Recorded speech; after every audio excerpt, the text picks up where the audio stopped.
Amerika sebagai tempat penyelenggaraan Piala Dunia 2026 menyertakan sikap politiknya dalam perhelatan tersebut. Pertama, kemenangan Spanyol diidentikan sebagai simbol kemenangan perjuangan rakyat Palestina. Dukungan kepada tim Spanyol di partai final sebagian besar dipengaruhi oleh arus besar emosi publik global yang simpati dan mendukung Palestina.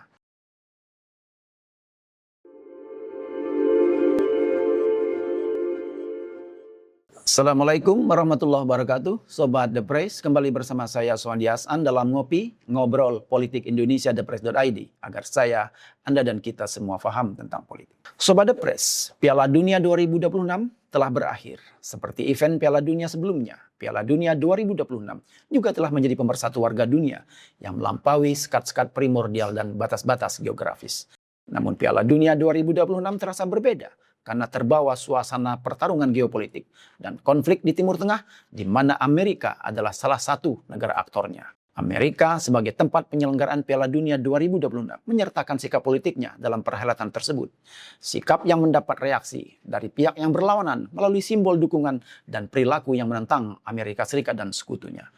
Ada beberapa catatan peristiwa dari Piala Dunia 2026 sebagai efek atau pengaruh situasi geopolitik saat ini. Pertama, kemenangan Spanyol diidentikan sebagai simbol kemenangan perjuangan rakyat Palestina. Kemenangan Spanyol atas Argentina terasa memiliki makna yang jauh lebih dalam daripada sekedar hasil pertandingan dua raksasa bola dunia. Karena Spanyol sejak awal menunjukkan sikap keberpihakan kepada Palestina. Sebaliknya, Argentina pun menunjukkan keberpihakan yang jelas kepada Israel. Dalam beberapa tahun terakhir, Spanyol menunjukkan sikap politik yang tidak selalu sejalan dengan Amerika dan sekutunya.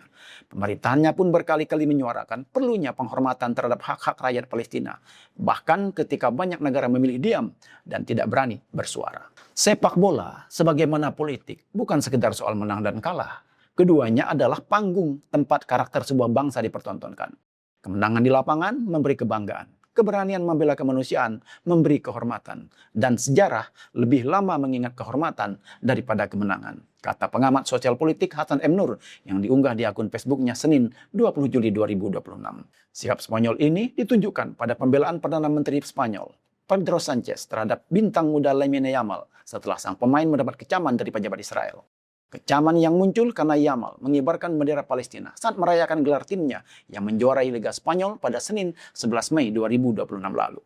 Sanchez menyebut aksi Lamine Yamal sebagai sikap patriotik yang mewakili perasaan solidaritas warga Spanyol terhadap isu kemanusiaan di Gaza, Palestina. Spanyol juga secara resmi menutup wilayah udaranya untuk pesawat militer Amerika Serikat yang terlibat dalam operasi penyerangan terhadap Iran.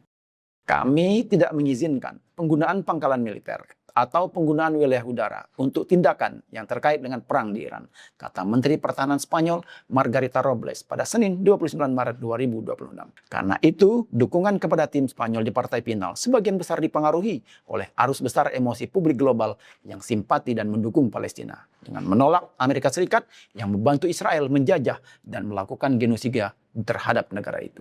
Kedua, diskriminasi AS terhadap timnas Iran. Efek paling menonjol geopolitik terhadap Piala Dunia 2026 adalah perlakuan diskriminatif terhadap tim nasional Iran. Tim Iran dipersulit untuk masuk dan berada di wilayah AS selama mengikuti Piala Dunia 2026. Tim Iran harus segera meninggalkan Amerika, kembali ke kamp latihan mereka di Meksiko setelah Liga Perdananya melawan Selandia Baru. Pelatih Iran, Amir Galenoi, mengungkapkan kekecewaannya karena timnya tidak diperbolehkan menginap semalam di California untuk menjalani pemulihan fisik setelah pertandingan. Iran juga menghadapi persoalan administrasi terkait salah satu pemainnya, Mehdi Torabi, yang dilaporkan visanya habis masa berlakunya setelah pertandingan pertama. Kami sudah menjelaskan, ini memang prosedurnya, kata Direktur Eksekutif White House FIFA Task Force Andrew Giuliani, seperti dilansir Associated Press.